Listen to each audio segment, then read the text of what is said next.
Generally in winters, we see an upsurge of chest cases, people coming with breathlessness, people having chest infection, some allergic conditions. So it is a routine matter that the number of chest x-rays, or for that matter even chest CTs that we may do in our centers does increase in winters.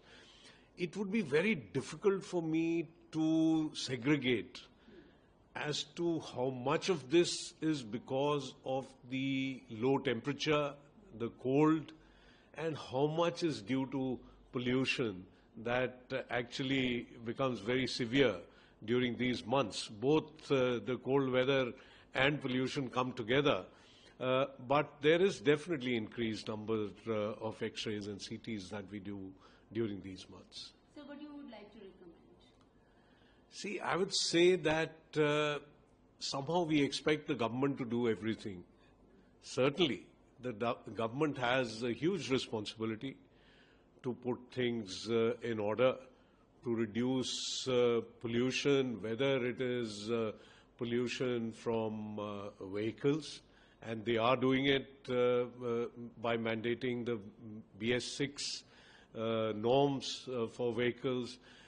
They are trying also by to reduce dust at construction sites, on roads, by actually watering the roads. Also, as far as I know, there are 8 thermal power stations around the Delhi NCR region.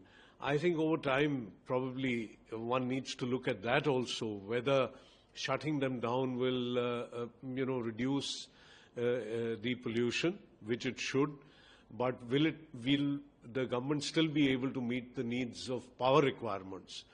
But the government certainly has to increase public transport, and there are steps being taken in that direction by introducing new buses, maybe increasing the frequency of metro,